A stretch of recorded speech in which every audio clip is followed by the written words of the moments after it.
បាទជំរាបសួរពុកម៉ែបងប្អូននិង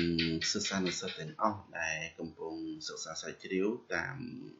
YouTube ឬក៏តាម TikTok បាទលំហាត់នេះដែរគឺជាលំហាត់ប្រព័ន្ធសមីការអាហ្នឹងគឺកម្រិតព្រមថ្នាក់ទី9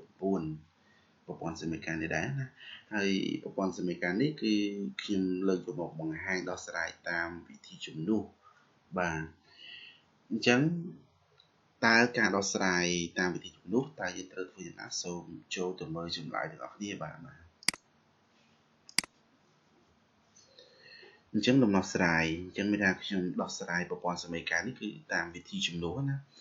បាទអញ្ចឹងជាដំបូងគឺយើងទៅសេប្រព័ន្ធសមីការដែលគេឲ្យយើងដោះស្រាយហ្នឹង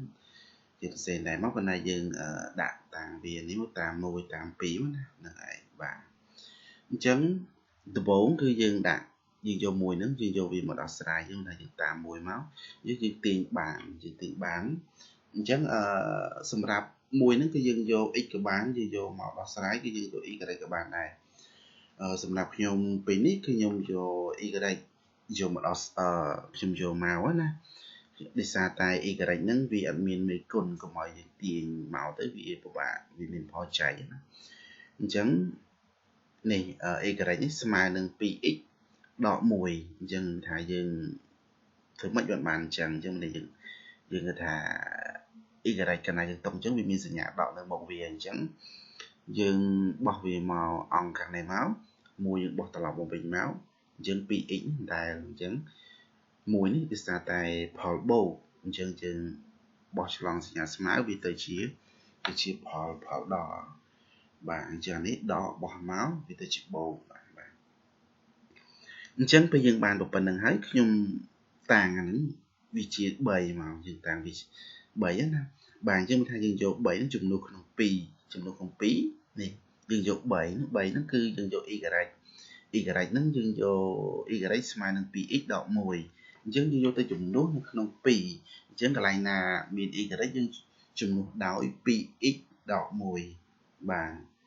អញ្ចឹងនេះមានថាយើងចំនួនហើយយើងបាន 3x នេះបាន 3x ដែរមកហើយនេះបូក4អញ្ចឹង y នេះគឺស្មើនឹង 2x ដក1អញ្ចឹងយើងត្រូវយើងដាក់មុខកញ្ចក់ឲ្យវាណាបាទអញ្ចឹងយើងស្មើនឹង18ដែរបាទអញ្ចឹងលំហាត់នេះយើងយក2មកធ្វើក៏បានដែរយើងយក2មកតាម2ហ្នឹងក៏បានដែរព្រោះថាយើងដាក់តាម2យើងយក y អញ្ចឹងយើងយក y យើងត្រូវមានផលចៃដោយសារតែអានេះណាអញ្ចឹងខ្ញុំមើលទៅបើដោយសារតែ y ឥឡូវហ្នឹងវាយើងស្រួលជាងអញ្ចឹងយើងយកមួយណាក៏បានដែរបើយើងយក2អញ្ចឹងយើងយក2មកធ្វើយើងត្រូវតែចំនួនក្នុង1អញ្ចឹងណាបាទអញ្ចឹងយើងចូលទៅមុខទៀតបាទអញ្ចឹងយើងបានប៉ុណ្ណេះហើយគឺយើងពន្លាតវាមកយើងពន្លាតវានេះមក 3x ដែរអញ្ចឹង4គុណ 2x បាន 8x 4បូក4គុណដក1បានដក4អញ្ចឹងស្មើ18ដែរ3x បូក 8x គឺស្មើនឹង11x អញ្ចឹងអានេះ18យើងដាក់ដែរអានេះ4នេះដោយសារតែយើងអត់ទុកទេការដោះស្រាយសមីការគឺអញ្ញត្តិ x យើងទុកចំណុចអញ្ញត្តិ x ចំនួនថេគឺយើងបោះទៅដល់ចំនួនថេយើងនៅមួយគ្នាណាដើម្បីយើងបូកដកបានអញ្ចឹង4នេះយើងបោះឆ្លងសញ្ញាស្មើវាទៅជាបូកបានបូក4អញ្ចឹង18បូក4បាន22ដោយសារតែមុខ x នេះគឺមានមេគុណ11អញ្ចឹងនាំ x គឺស្មើនឹង22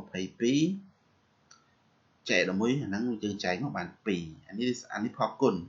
យើងបោះឆ្លងសញ្ញាស្មើវាទៅជាផលចែកបាទអញ្ចឹង x ស្មើ2អញ្ចឹងយើង x ស្មើ2យើងយកចំនួនវាទៅក្នុង3អញ្ចឹងនៅក្នុង3ដោយសារតែយើងយកទៅចំនួនក្នុង1ក៏បានក្នុង2ក៏បានដែរប៉ុន្តែដោយសារតែក្នុង1ក្នុង2ពិបាកយើងរករៀងចង់ថាកុំឲ្យពិបាកវារៀងសាំញ៉ាំណាយើងគិតថា3នេះកាលណាយើងរកតម្លៃ x ឃើញហើយយើងយកចំនួនមកឃើញ y ទៅមកយើងវាស្រួលបាទអញ្ចឹងយើងយកតម្លៃ x ស្មើ2ចំនួនក្នុង3អញ្ចឹង y យើងគឺស្មើ 2x ដក1អញ្ចឹងយើងចំនួនមកកន្លែងណា x ចំនួនដោយ2អញ្ចឹងនេះអញ្ចឹងមានថា2គុណ2 4 4ដក1សល់3អញ្ចឹងប្រព័ន្ធសមីការយើងនេះគឺ y គឺស្មើនឹង3 x ស្មើនឹង2អញ្ចឹងចម្លើយយើងចប់ប៉ុណ្្នឹងហើយចប់អត់មានទេទេអញ្ចឹងមានថាយើងដោះស្រាយប្រព័ន្ធសមីការឲ្យយើងរក x និង y អញ្ចឹងយើងរកឃើញហើយចប់ហើយបាទសូមអរគុណ